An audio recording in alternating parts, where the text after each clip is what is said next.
Thousands of meters above the Bermuda Triangle, Gernon had escaped the cloud, but was now in danger of being enveloped by what he describes as a strange electronic fog.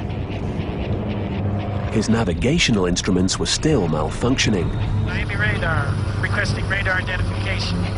Finally, flight controllers spotted him and told him he was near Miami. Negative, Miami radar. I've got to be at least 80 miles east of Miami. Then he saw land and realized that Miami radar was right. He was now back in Florida. Bruce believes that the flight only took him 50 minutes when it should have taken 80. He'd lost 30 minutes somewhere in the Triangle. Bruce's story of the Bermuda Triangle's strange fog and flying through a time warp has intrigued Triangle believers around the globe. The fog is the result of an electromagnetic field or charge gripping the aircraft, created by some phenomena that is unique out there, whether the atmospherics, the humidity, the very presence of the ship or aircraft. Quasar believes the enigma of the electronic fog may be solved not in the Triangle itself, but rather thousands of kilometers north in Vancouver. In the makeshift laboratory of amateur physicist John Hutchison. Hutchison began experimenting with radio waves and high voltages in his apartment some decades ago. In 1979, he claims that he stumbled upon something remarkable, a series of strange phenomena that believers have dubbed the Hutchison effect. It's all a matter of RF frequencies and electrostatic frequencies. When I start generating all these different wild mix of frequencies, things start to happen. Hutchison can cause objects to levitate and metals to turn to jelly with no heat. And he does it all on ordinary household current. Not surprisingly, more than a few people are skeptical, including Georgetown University physicist James Mattingly. I don't know what the effect is supposed to be.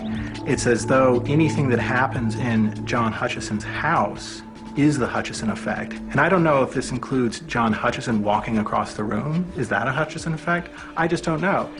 Hutchison is used to critics, but he says he has proof. He's managed to capture the effect on video. And luckily we have about four instances of it happening with camera equipment. Hutchison has also agreed to let us film a live demonstration. I don't know what's going to happen once I turn this unit on. When I get into the transceivers and that and the other equipments, then there could be a major effect happening there. If what he says is true, we could be engulfed by an electronic fog.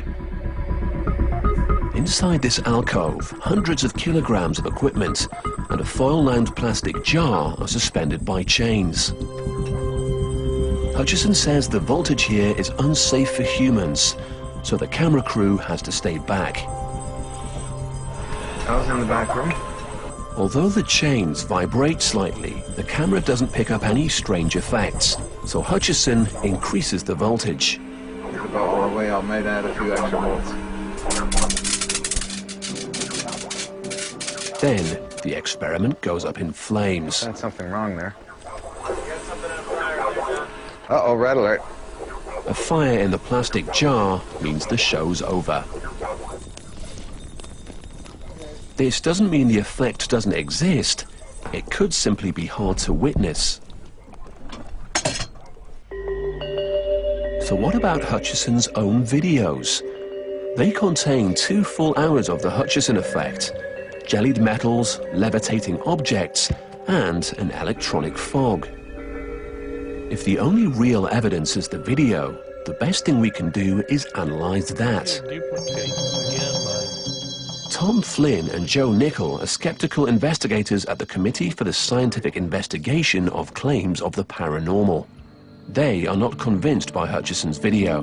So here's the 7-Up bottle clip. And they think they know exactly how it's done. Okay, off it goes. It's so peculiar, so unlike what a human cameraman would normally do, that this bottle goes flying away, and the camera doesn't want to follow it.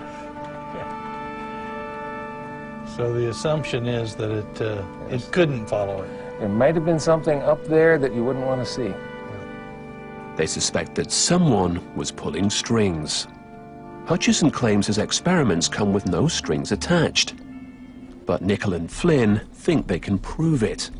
The Hutchison video was shot in what appears to be a garage or a basement workroom. That kind of background is very easy to lose the line against. I've rigged this bottle so that I have a control. It's fastened at the bottom and it's fastened at the top with filament. And this is going to be what we call the puppet effect. Here you can probably see the fish line against my solid colored trousers, and yet if I step away quickly, the line vanishes. Whenever you're ready, Joe, let's start the wobbling. Okay, stand by to fly it.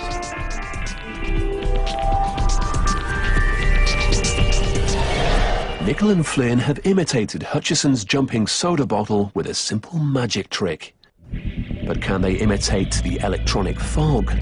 What we've done first is to replicate the background light effect, which, as we can see from the original footage, looks round and colorful and with a little highlight in the middle, much like a regular light bulb. So we put a regular colored light bulb on a little holder rig, and we're going to create the semi-metallic fog with some expanded metal. It's actually a scrubber like you'd use in your kitchen. And we're moving it rapidly very close to the lens, which keeps it out of focus. And we're blowing a lot of light into it, so we get some nice highlights onto it. And so we get this effect of a partly lighted, partly opaque, unknown substance in front of the lens, and it acts very, very much like the electronic fog. Nothing Mr. Hutchison has done is proof of anything, and he needs to demonstrate his effect in front of really credible scientists and under controlled conditions that rule out trickery. But could this electronic fog be scrambling our compasses and leading us away from the real answer? Could there be another phenomenon, powerful but entirely natural, at the heart of the Bermuda Triangle?